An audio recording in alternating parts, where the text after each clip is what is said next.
a stray dog stood guard outside a burning house, barking fiercely as flames devoured the windows. Firefighters shouted, neighbors gasped, but the dog never moved. What was he protecting? The answer would leave everyone speechless. Toby, a sandy-furred stray, had roamed the streets for nearly a decade.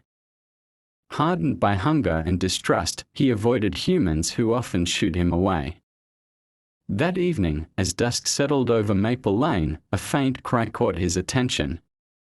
The sound came from a small house, smoke curling from its roof. Toby's nose twitched, not at food, but at something alive, something desperate.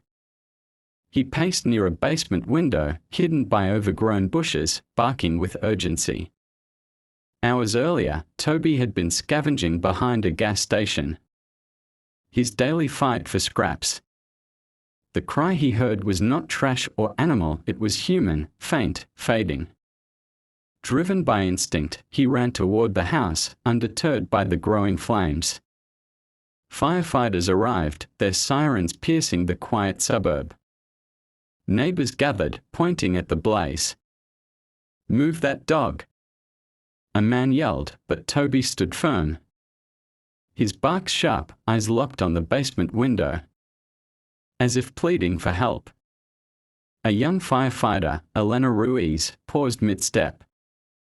Something in Toby's gaze, focus, not fear, stopped her. She knelt, following his stare to the smoky window. Her heart raced. Was something, or someone, trapped inside that burning house? Elena called out, her voice cutting through the chaos. "There's something down there." She pointed at the window.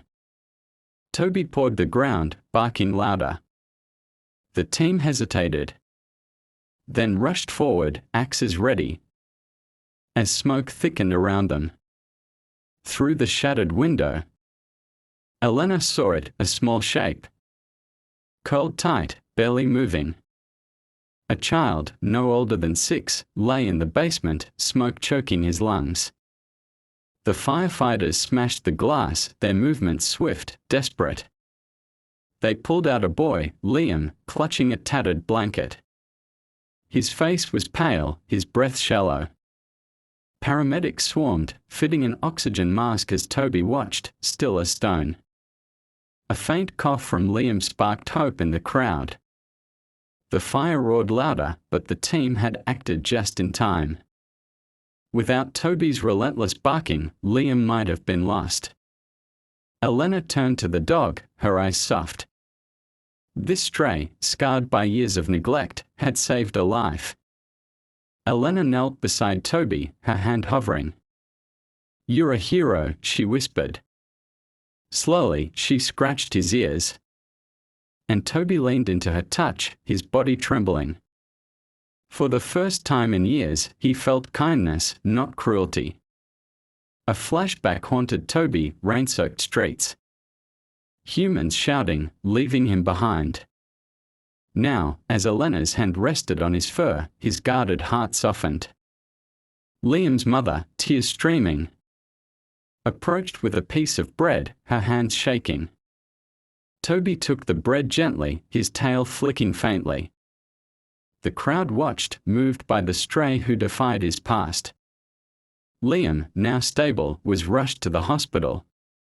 Toby's barks had guided the rescue, a beacon in the chaos.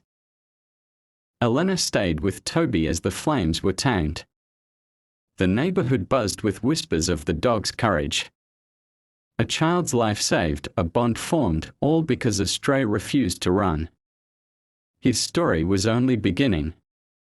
Liam's mother knelt beside Toby, her hands still trembling. She looked into his weary eyes, seeing not just a stray, but a savior. The bread she offered was gone. But Toby stayed, his gaze steady, as if guarding her too. The firefighters wrapped up, their hoses silencing the blaze. Neighbors lingered, phones out, capturing Toby's quiet presence. Elena, still kneeling, spoke softly. "You changed everything today." Toby's ears twitched, his body easing under her gentle touch. Years on the streets had taught Toby to expect kicks, not kindness. A memory flickered, being chased from a market, scrap stolen from his mouth. Yet here, in the smoky aftermath, he felt something new, trust, fragile but growing. Liam's mother, Sarah, wiped her eyes. She had been at work when the fire started, unaware her son was trapped. The guilt weighed heavy, but Toby's actions lifted it. She reached out, her fingers brushing his matted fur, offering gratitude. The crowd began to disperse, but Sarah stayed. Watching Toby, Elena stood, brushing ash from her uniform. "This dog needs a home," she said. Sarah nodded, a spark of resolve in her eyes. Could she give him one? Toby's barks had drawn attention to the basement, a place the firefighters nearly overlooked. The window, small and obscured, hid Liam's faint cries. Without Toby's insistence, the flames might have claimed him before anyone noticed. Elena glanced at the house, now a charred shell.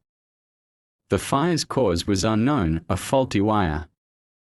Perhaps, but Toby's role was clear. He had sensed danger, acted when no one else could.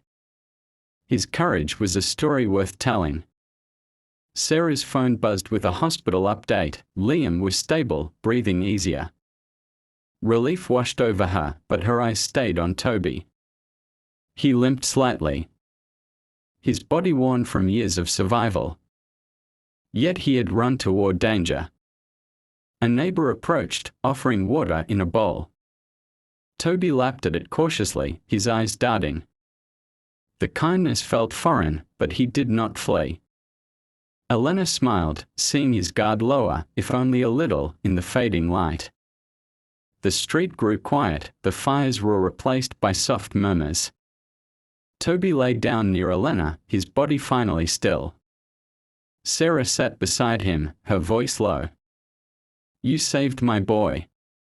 Her words carried weight, a promise unspoken. Toby's story spread through the neighborhood that night. A stray, forgotten by the world, had become a hero. His barks echoed in their minds, a call to action that saved a life. But what would become of him now? Elena looked at Sarah, her eyes questioning. "He cannot stay on the streets," she said. Sarah nodded, her decision forming. Toby had given her son a second chance. She would give him one too.